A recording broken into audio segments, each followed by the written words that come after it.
All right, so we're diving into The Magic by Rhonda Byrne today and trying to figure out, is there really something to this whole gratitude thing? Well, it's interesting because Byrne doesn't just present gratitude as, just a simple thanks or a fleeting emotion. Right. She really puts it forward as this powerful energy that can fundamentally change your life. Yeah. And she connects this idea to the law of attraction. Okay, yeah, the law of attraction. So that it attracts principle. Yeah. So if you're giving off gratitude, you're basically like a magnet for more good things. That's the basic idea, yeah. But it's really about cultivating a mindset of gratitude and how that can ripple out and affect your actions and your perceptions. This is not just like wishing for things to magically appear. It's more about the shift in your own energy and outlook. Exactly. Byrne really emphasizes the shift from ungratefulness to gratitude. And she seems to define ungratefulness as like taking things for granted, right? Yeah, and she's saying that focusing on what you lack actually blocks abundance, but gratitude unlocks it. There's a quote from The Magic that really kind of brings this home. Whoever does not have gratitude, even what he or she has will be taken from him or her. Kind of a stark statement, but it makes you think. It does. And while some people might think it's a little dramatic, I think it does kind of highlight the point that gratitude isn't just about feeling good, but it has real consequences for how we live our lives. So how do we actually tap into this gratitude magic? Byrne gives us a pretty structured approach in the book, right? She does. It's a 28-day program, and she includes a lot of what she calls magical practices. Some of them are pretty intriguing, like the magic rock and magic dust. Yeah. Okay, so the magic rock. Yeah. You keep a rock by your bed, and every night before bed you hold it and think about the best thing that happened that day. Seems a little unconventional. Yeah, a little unusual. Yeah. But there's a psychological aspect to it. Holding that rock and reflecting on a good experience creates a powerful association. So the rock becomes a tangible reminder of gratitude, even when you're not thinking about it. It's a way to anchor that feeling. Interesting. It's like a physical manifestation of your gratitude. Exactly. I know in her previous book, The Secret Byrne actually shares a story about the magic rock. A father used the magic rock to help his son who was facing a serious illness. Yeah, it was a challenging medical situation, and the father really made a conscious effort to shift from fear and worry to gratitude for even the small signs of progress. Wow. And each night he would hold the magic rock and just give thanks for those little moments of hope. And according to the story, the son went on to make a full recovery. Wow, that's pretty powerful. And I think whether you believe in the magic or not, there's a strong message there about the impact of focusing on the positive even when times are tough. Absolutely. And it goes back to the law of attraction. By choosing to focus on gratitude, even when facing adversity, you're shifting your energy and potentially opening yourself up to more positive outcomes. So we talked about ending the day with gratitude, but what about this magic dust? What is that all about? Oh, this one's fun. Byrne encourages you to imagine gratitude as this magic dust that you can sprinkle on people throughout your day. Okay.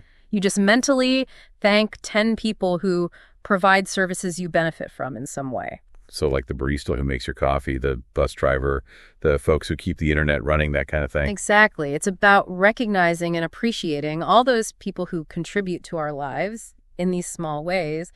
It's a great way to cultivate that sense of interconnectedness. And she talks about the ripple effect, right?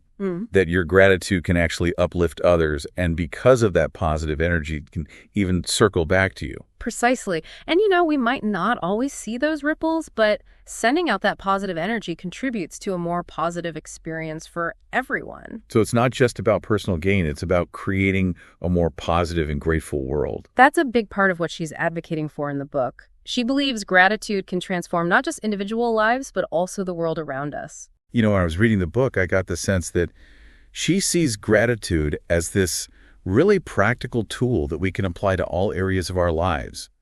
Relationships, health, money, work.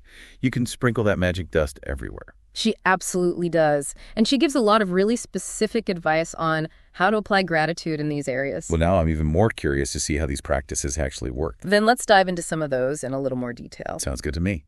Let's unpack some of these gratitude techniques.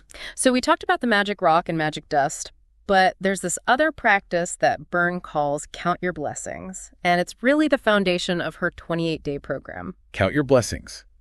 What does that one look like? Well, basically, every morning you get out a notebook and you write down 10 things that you're grateful for. Okay. But the key is to not just go through the motions. Right.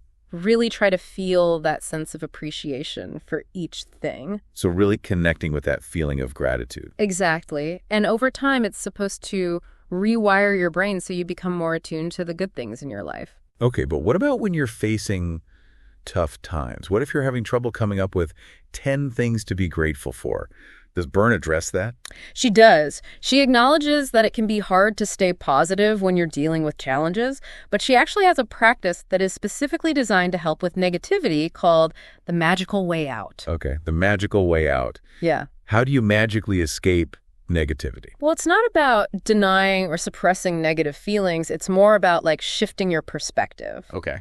So she suggests that you take a problem or negative situation that's bothering you and then make a list of 10 things you're grateful for about that specific situation. Wait, so you're supposed to be grateful for the bad things? Yeah, it sounds kind of counterintuitive, I know. We're a little skeptical about that. It's about finding those silver linings or the good that comes out of difficult situations. So for example, if you're super stressed out about a work deadline, you might try to be grateful for the opportunity to learn new skills or to collaborate with your team. That's a good example, yeah. Or maybe even just grateful for the paycheck that comes with the job.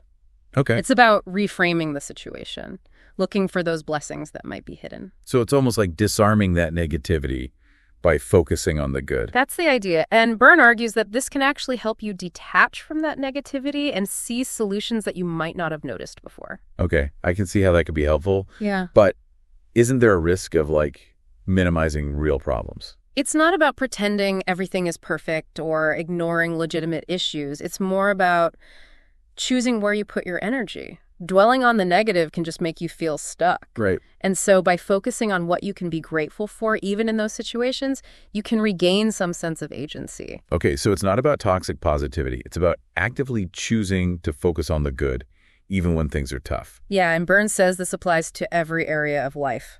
So let's talk about work. Mm-hmm. We've all had those days where work feels like anything but a blessing. Mm-hmm. What's Byrne's magic solution for dealing with work stress?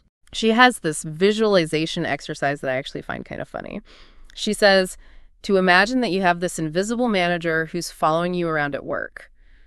But instead of criticizing you, they're constantly looking for things to be grateful for. They're like on a gratitude scavenger hunt, taking notes on all the things that you do well. So instead of dreading my performance review, I should picture my invisible gratitude manager giving me a thumbs up every time I send an email. Exactly. It's about shifting your focus from what's stressing you out to all those little victories throughout the day. So being grateful for like a helpful colleague or successfully completing a task or even just a few minutes of peace and quiet at your desk. Exactly. It's like looking at your whole work experience through this lens of gratitude. Okay, I'm starting to see how this could be powerful.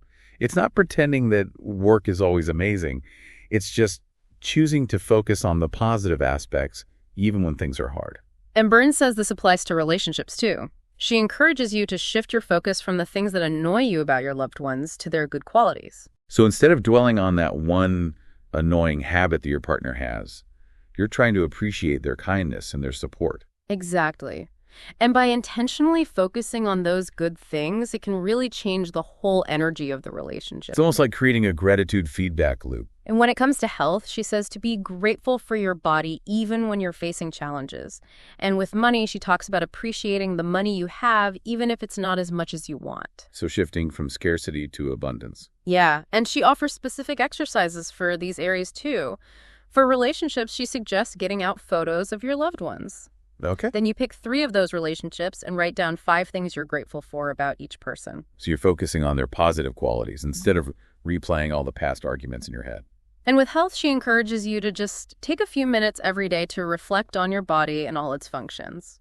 Just being grateful for simple things like being able to breathe or walk without pain. Just appreciating the amazing gift of your body. And for money, she suggests carrying what she calls a gratitude rock in your wallet or purse. Okay.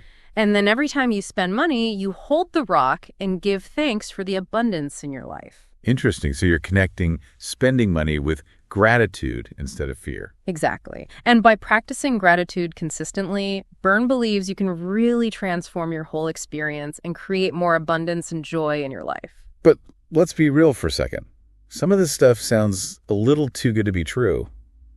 Does Byrne address any of the skepticism around her approach?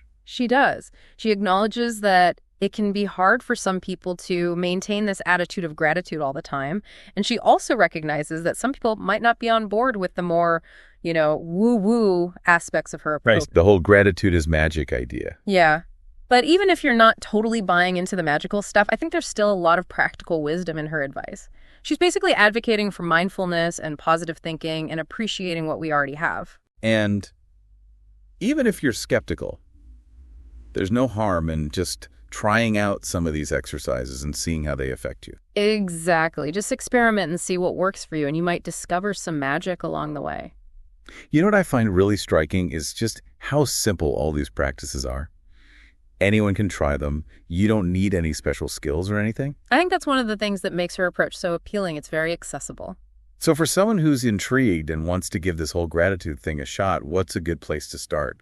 Should they just dive right into the full 28-day program? Well, Byrne certainly recommends doing the whole program, but that is a pretty big commitment. It is, yeah. And that's why I think it can be helpful to start with just one or two of the practices. Just pick ones that resonate with you and try incorporating them into your daily routine. So maybe start with count your blessings in the morning and add the magic rock at night. Yeah, exactly. It's about finding what works for you.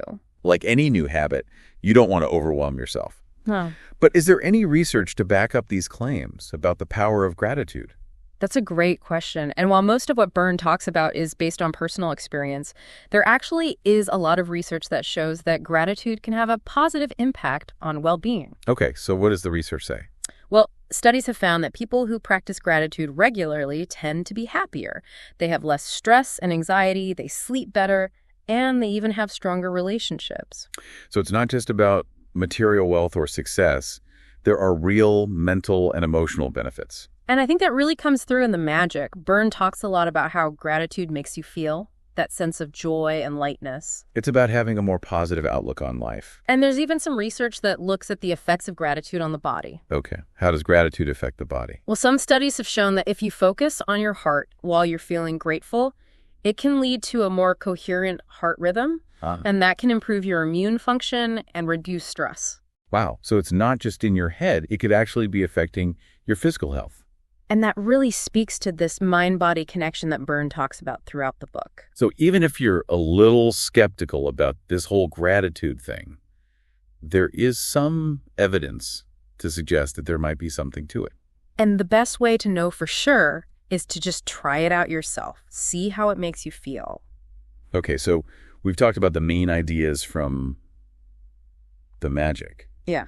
We've gone over some of the exercises, and we've even looked at the science. What's the takeaway here? I think it's important to be open-minded and to experiment and just see what works for you. Absolutely. The magic might not resonate with everyone, but it definitely presents an interesting perspective on the power of gratitude. It does. And it reminds us that even when life is challenging, there are always things to be grateful for. Well said. And I think that's a good point to transition to our final thoughts on the magic. Yeah, let's talk about some of the bigger implications of gratitude and how it can affect the world. We've spent a lot of time talking about the magic in terms of personal growth, but I'm curious about something. Could gratitude be a force for good on like a larger scale? That's a good question. A lot of the book focuses on how gratitude can transform individuals.